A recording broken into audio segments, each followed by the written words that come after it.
Assalamualaikum warahmatullahi wabarakatuh. Baik, materi kuliah biologi dasar kita sudah sampai ke pertemuan ke-13, bahasan evolusi. Nah, dari kalian pasti tahu kan, dari zaman dulu sampai sekarang perubahan evolusi itu terjadi.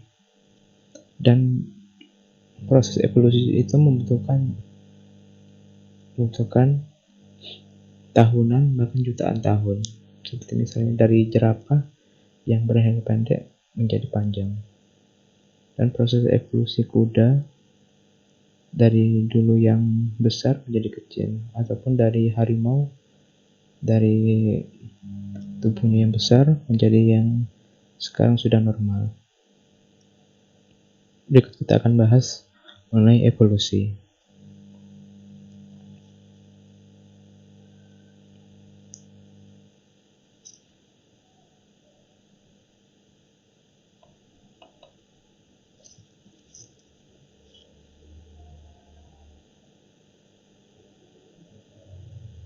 Evolusi itu sendiri merupakan perubahan yang terjadi secara bertahap atau gradual mulai ruang dan waktu dari bentuk yang sederhana dan menjadi bentuk yang kompleks atau bentuk terakhir, dan bersifat irreversibel, artinya tidak dapat kembali ke bentuk semula. Evolusi ini perubahan yang umumnya terjadi perlahan dari generasi ke generasi, disebabkan oleh perubahan frekuensi gen yang ada pada makhluk hidup. Evolusi ini suatu proses dalam kehidupan kita di alam, tidak hanya terjadi pada hewan, juga terjadi di alam semesta. Misalnya, contohnya jika di bumi, yaitu pada tumbuhan, hewan, bumi, dan kebudayaan yang dibawa oleh manusia. Evolusi ini terjadi bila ada perubahan frekuensi gen yang nyata dalam populasi. Makin pendek umur organisme, makin mudah terjadinya frekuensi gen. Evolusi ini melibatkan perubahan-perubahan kecil secara relatif pada gen pool, kolam gen dari populasi utama dari generasi ke generasi, di mana frekuensi genotip mengalami modifikasi, tetapi masih berkaitan dengan rentang variasi fenotipnya. Kecepatan evolusi pada makhluk hidup tidak sama. Contohnya, oposum sejak 75 tahun yang lalu sampai sekarang tidak pernah berubah. Dan kuda dalam 60 juta tahun terdapat 8 genus, sehingga rata-rata tahun evolusinya 7,5 juta. Kemudian sejenis ikan artinya dianggap sudah punah. Nah, ini bisa dilihat sendiri contoh-contoh lainnya. Kemudian ini teori-teori awal tentang asal-usul kehidupan. Yang pertama adalah teori kosmosa. Kehidupan di bumi dibawa dari tempat lain di alam semesta. Beberapa meteor mengandung molekul organik yang dapat sampai ke bumi karena peristiwa fisika dan kimia alam.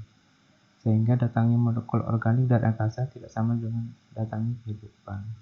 Ini tidak benar, karena makhluk hidup tentu bukan dari jatuhnya meteor sehingga langsung ada makhluk hidup itu. Kemudian yang kedua, teori generasi spontanea. Kehidupan organis dapat timbul dengan sendirinya dari benda-benda tak hidup, misalnya dari rumput kemudian muncul katak atau makhluk lain. Itu juga tidak benar. Kemudian Van Helmont dan Van der Heek, teori generasi spontanea ini ditentang oleh peneliti lainnya, diantaranya Lazarus Spallanzani, Louis Pasteur, dan Francesco Redi. Mereka menentang jika hal demikian benar, berarti generasi spontanea dari kehidupan itu tidak mungkin. Maka tentang asal usul kehidupan tidak dapat diterangkan secara ilmiah. Itu kenapa teori ini ditentang, karena tidak mungkin makhluk itu tiba-tiba muncul gitu saja. Kemudian teori yang ketiga, teori Oparin, ahli biokimia Rusia. Kehidupan mungkin sekali berasal dari sejarah spontan dan kondisi yang lebih dulu ada dalam sejarah bumi ini. Teorinya, lautan dan bumi yang dahulu mengandung persediaan yang kaya akan molekul organis, dan dalam waktu lama molekul ini saling bergabung dalam komplek-komplek sementara, dan akhirnya satu komplek mengembang dan seterusnya. Ini juga ini belum benar karena ini hanya dari molekul saja. Kemudian Stanley Miller, beberapa asam amino dan molekul organik dapat dihasilkan dengan menggunakan air, metana, amonia, dan hidrogen. Kemudian menyedihnya dan dialiri ke metode dengan bunga Apis mellus. Ini sudah mulai tentang teori kehidupan. Salah satu tanda kehidupan yaitu bahwa kehidupan berdasarkan polimer, yaitu molekul-molekul besar yang direbut dari satuan kecil yang berulang-ulang. Jadi polimerasi molekul organik kecil menjadi makromolekul mungkin saja merupakan langkah dini dalam pengalaman menuju kehidupan. Ini maksudnya menjadi protein penyusun awal dari kehidupan. Kemudian ini mengenai bukti-bukti evolusi dapat ditemukan dari beberapa bukti, di antaranya bukti anatomi perbandingan hewan-hewan yang dekat kekerabatannya dalam taksonomi. Bentuknya ada yang lebih mirip. Misalnya bagian-bagian tertentu pada tubuh disusun menurut pola yang sama. Bagian-bagian yang susunannya sama tersebut digunakan dengan cara yang sama. Kemudian dibuktikan dengan bukti embriologi. Perkembangan embrio semua vertebrata melihatkan keseragaman yang mencolok, terlihat pada waktu pembelahan, morfogenesis, dan tahap diferensiasi awal. Persamaan-persamaan ini sering digunakan sebagai bukti hubungan evolusi antara vertebrata. Dalam pertumbuhan di dalam rahim, anak manusia melalui tahapan evolusi seperti mempunyai insang, ekor, bentuk muka, dan anak-anak dalam yang tak terdapat lagi pada manusia dewasa. Ini pada tahapan embriologi, pada beberapa tahap untuk vertebrata itu ada persamaannya, tapi setelah mengalami diferensiasi menjadi bentuk manusia, kemudian jenis hewan apa, maka akan terlihat perbedaannya. Kemudian bukti biokimia perbandingan. Hormon diwariskan dari moyang yang sama tetapi dengan fungsi yang berubah sesuai dengan kehidupannya. Keseragaman yang mencolok dari susunan biokimia yang mendasari keanekaragaman dari suatu organisme sulit untuk dijelaskan dengan cara lain selain teori evolusi. Kadar garam manusia menunjukkan persamaan dengan makhluk lain dan sama dengan kadar garam air laut. Nah, ini teori manusia berasal dari air, itu tidak benar. Kemudian bukti struktur kromosom. Semakin dekat hubungan dua spesies, semakin mirip karyotipenya. Karyotipe simpanse dan orangutan sama. Maksudnya ini struktur kromosomnya ada kemiripan antara manusia dengan simpanse, tapi pada kromosom nomor berapa akan berbeda dengan manusia. Nah, ini dengan manusia sangat mirip kecuali jumlah kromosomnya yang berbeda. Kemudian perubahan frekuensi gen dapat mengubah fenotip, yaitu morfologi luar, fungsi, zona ekspresi, dan taksonominya. Dari bukti paleontologi, geologi sejarah menyingkapkan bahwa dari lapisan tua ke lapisan yang lebih muda terjadi perubahan-perubahan fauna dan flora secara bersamaan di mana-mana. Ini dari paleontologi bisa saja itu dari satu daerah yang ditempati oleh flora dan fauna kemudian berpisah karena terjadi pemisahan lempeng bumi, sehingga itu akan ada perubahan flora dan faunanya. Kemudian fosil minimum membutuhkan 7.000 tahun, merupakan sesuai bentuk kehidupan di masa lampau.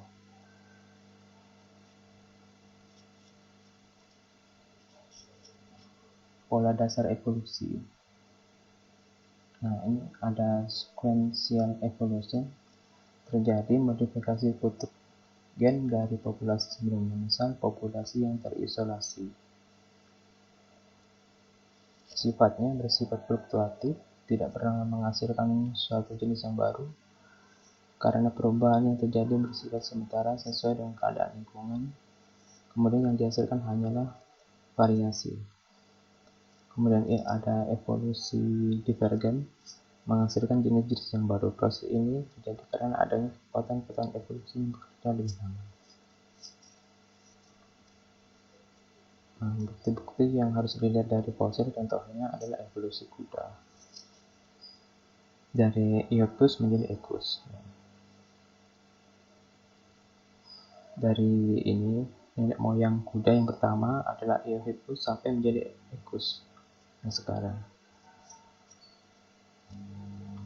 Dua masalah utama dalam evolusi adalah asal-usul, variasi, keturunan dalam evolusi. Nah, ini maksudnya dicari siapa nenek moyang pertama dari variasi keturunan dalam evolusi. Kemudian asal-usul diskontinuitas, ketidaksambungan dalam seri-seri variasi di mana beberapa segmen dari satu spesies menjadi spesies yang nyata-nyata berbeda. Misalnya, koro atau kecoa dan layap mempunyai satu nenek moyang yang sama. Sehingga itu koro dan layap kenapa bisa menjadi berbeda fenotipnya? Mungkin saja dari molekulernya DNA-nya sama, dari nenek moyang sama. Nah, ini adalah sepenggal gambaran tentang makhluk hidup yang ada sekarang. Kemudian jika ditarik ke masa lampau, bisa diprediksi nenek moyangnya siapa. Misalnya dari ikan paus, nenek moyangnya siapa.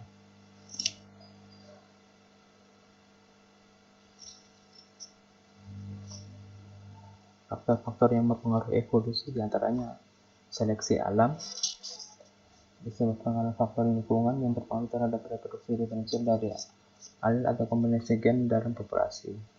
Jika lingkungan berubah, maka seleksi alam juga berubah, dan terjadi variasi genetik dalam populasi.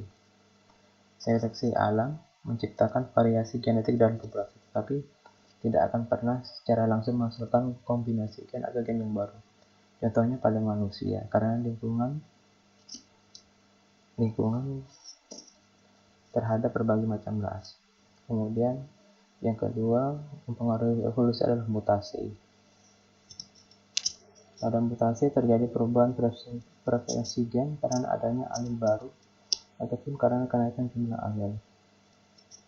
Mutasi merupakan sumber dari kombinasi gen yang baru, tetapi mutasi juga dipengaruhi oleh kekuatan lain yaitu genetic drift, penyimpangan genetik, dan killing flow. Mutasi memperbanyak variasi. Tidak semua mutan dapat hidup dalam setiap lingkungan. Bila mutan terseleksi, tidak dapat berreproduksi. Kemudian genetic drift, penyimpangan genetik, yaitu prosesnya terjadi secara kebetulan. Berlaku pada populasi yang kecil, kurang dari 100 jumlahnya, terjadi secara lengkap dan random. Kejadian tersebut menyebabkan fluktuasi dan frekuensi alel. Misalkan, tidak peduli lingkungan akan tetap channel. Penyimpangan genetik tidak dapat melenyapkan gen dalam waktu singkat. Dapat menyebabkan gen yang jarang terdapat. Kemudian yang keempat adalah gen flow. Aliran gen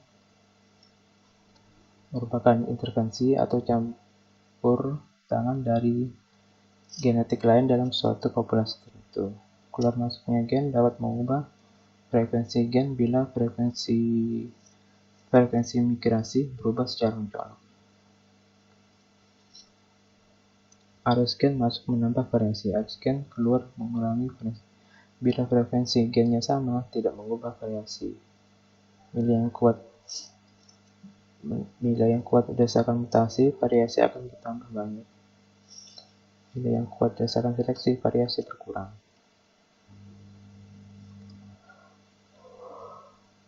Nah, kecepatan evolusi. Karena evolusi merupakan proses dinamis baik dalam ruang ataupun waktu, maka mempunyai 3 dimensi ruang. yaitu saat yang lalu, saat ini dan depan, dan satu dimensi waktu. Kemudian kecepatan evolusi itu tidak sama, kemudian juga tidak sama lambatnya, bahkan ada yang tidak berubah, tergantung pada organismenya, struktur, dan waktu. Contohnya, jenis tikus di Amerika sejak 75 tahun yang lalu sampai sekarang tidak pernah berubah bentuknya. Kemudian kuda dalam 60 juta tahun, 8 genus rata-rata kecepatan evolusinya 70 tahun. Kemudian jenis ikan, ini Latimerah yang masa lalu dianggap sudah punah, tapi pada tahun sekian sudah hidup di Laut India, masih ada. Kemudian ikan ini sekitar 7 miliar tahun yang lalu sudah ada. Kemudian sejenis ketam, sejak 200 tahun yang lalu sampai sekarang, kecepatan evolusinya sangat lambat dan tidak pernah berubah atau berevolusi.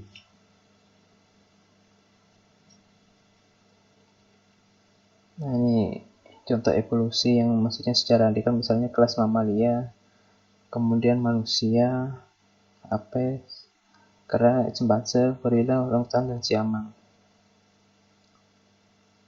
Ini contohnya manusia disamakan dengan gorila dan jenis orangutan, tapi itu tidak sama karena jumlah kromosomnya berbeda. Kemudian Pithecanthropus robustus di Indonesia itu ditemukan 2 juta tahun yang lalu, dan itu manusia zaman dulu ini.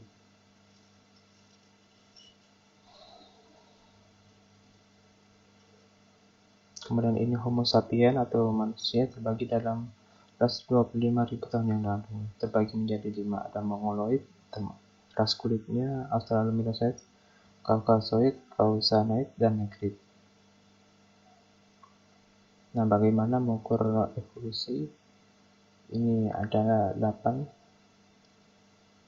kriterianya, yaitu mengukur kecepatan perubahan gennya, mengukur kecepatan perubahan bentuk morfologi luarnya dari ukuran gigi, pertumbuhan per 10 tahun, kemudian kecepatan timbulnya taksa,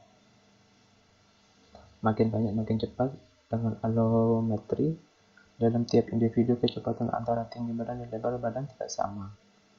Yang kelima, allomorphosis, sebenarnya allometri namun pada berbagai organisme yang hidup satu masa, misalnya ini contohnya. Kemudian kecepatan evolusi struktural, yang ketujuh kecepatan pembentukan dan kepunahannya. Yang terakhir ada kecepatan perubahan protein, yaitu asam amino. Ini Charles Darwin. Dalam Charles Darwin ini pada tahun sekian, semua makhluk hidup yang ada di bumi ini merupakan hasil keturunan dari moyang sama yang mengalami modifikasi.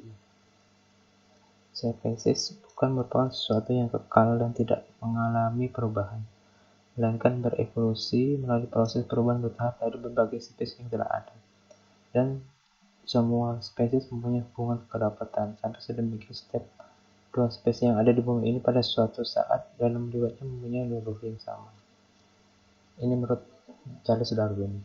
Manusia sebagai makhluk hidup tentu juga dipengaruhi oleh seleksi alam. Perubahan evolusi terjadi oleh beberapa kekuatan paling utama, yaitu seleksi alam.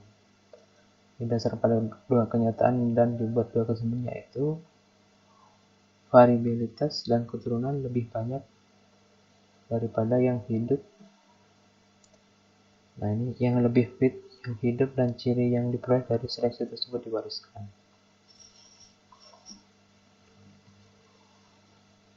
Istilah struggle for life dari ahli ekonomi. Istilah struggle. Nah, ini dia berpendapat yang kuat tidak selalu sukses atau lebih tidak ada hukum rimba. Yang kuat tidak selalu sukses atau lebih banyak terdapat di alam. Tentu yang banyak keturunan adalah yang sesuai pada lingkungannya, atau yang sukses. Dan yang unfit atau less fit yang terusir alam secara negatif. Maksudnya itu tidak selalu makhluk hidup yang berukuran besar seperti singa, gajah yang selalu survive hidupnya gitu. Meskipun kuat tapi jumlah keturunannya sedikit, malah yang keturunannya lebih banyak itu lebih survive. Seperti contohnya tikus dan kecoa dari dulu selalu banyak. Persaingan yang terjadi melalui reproduksi yang berbeda dalam jangka panjang sehingga ia terseleksi positif.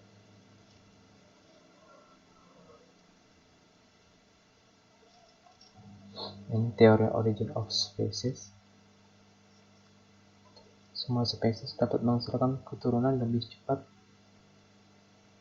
daripada pertambahan suplai makanan. Semua makhluk hidup menunjukkan variasi, tidak ada dua individu dari satu spesies yang benar-benar sama, baik itu morfologi maupun molekulernya. Karena ada lebih banyak individu daripada yang mungkin dapat survive, terjadi perjuangan untuk bertahan hidup.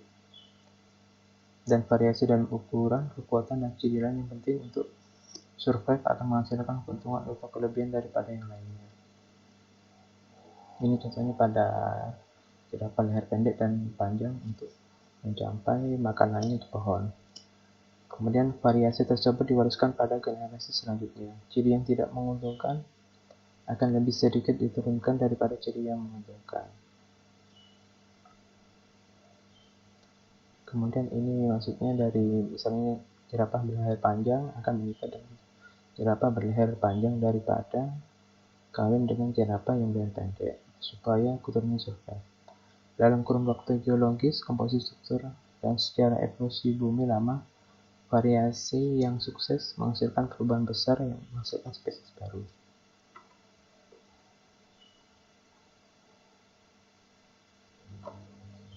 Ini dijelaskan skala waktu geologis dan pertanggalan serta peristiwa penting dari evolusi dari eranya, dari era yang paling tidak bisa ditempati dari awal.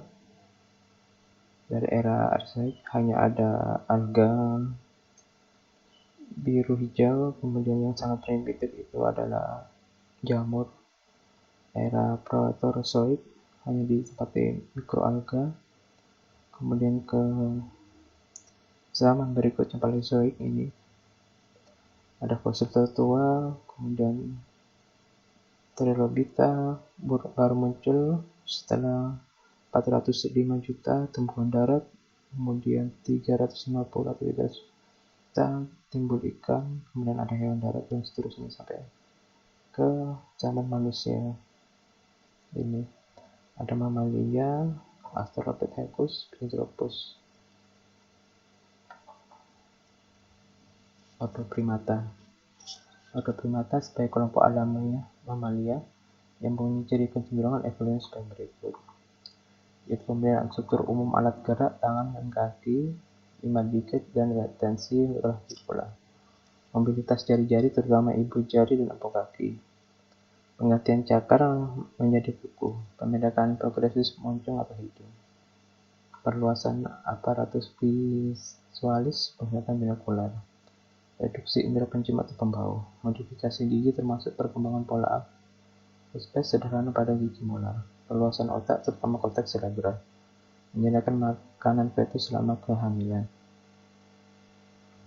Ciri-ciri umum primata, dia bisa menggelenggang, jari-jarinya berkuku, opposabilitas, kedua mata menghadap ke depan, mengenali warna, kepalanya lebih membulat, karena warnanya lebih mundur, otak muka lebih mobile, air muka wajah bisa berubah, kemudian sterilisasi gigi yang khas, otaknya relatif lebih besar, postur semi-erectus, pedal atau quadrupedal, ada kelenjar mamanya, pada umum jumlah anak 1, kelasikulan besar, dan ciri fisiologis masa ketergantungan anak relatif lebih lama.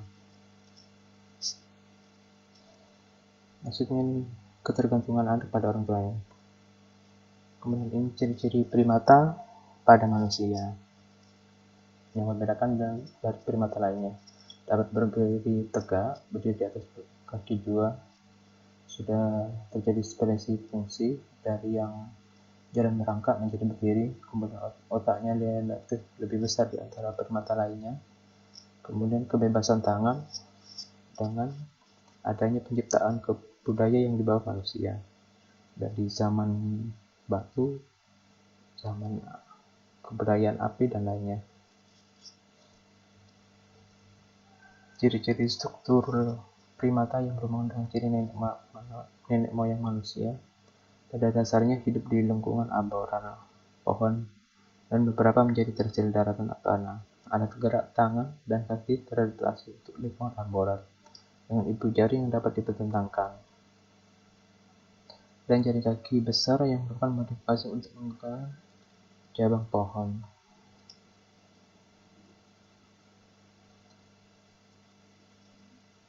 Penglihatan dan pendengaran merupakan indera khusus yang dominan dengan perasaan daerah di otak untuk penerima sensor dari mata dan telinga. Pembelajaran atau pengawasan bersama-sama ruang otak. Perkembangan bagian cerebral otak mempunyai ruang lebih besar, generasi gigi dan kebiasaan makannya. Nah, ini bisa dilihat perbedaan antara primata manusia dengan primata lainnya. Dari manusia, simpanse, dan ini Anticlinal vertebrata. Kalau simpanse dan manusia itu hampir sama, dari struktur kepala, kemudian juga kakinya. Kemudian ini untuk manusia bisa berdiri tegak, sedangkan simpanse tidak.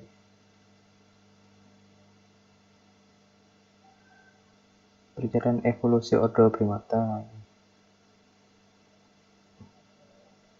dari Paleocene menjadi Pleistocene manusia.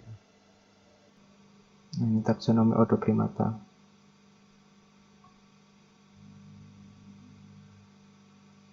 Dari ini Prosamini sampai ke Anthropoida. Nah, ini Hominidae, ini Homo, ini manusia.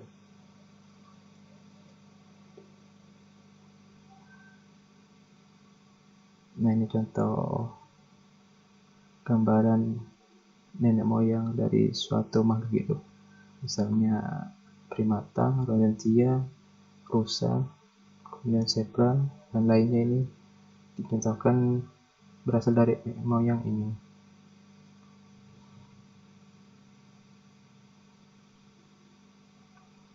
Nah, ini juga contoh suatu gambaran ini. Nenek moyang dari insekta menjadi lemur. Ini hanya gambaran gitu, nenek moyang gitu. Jadi evolusi itu untuk memprediksi suatu gambaran nenek moyang juga.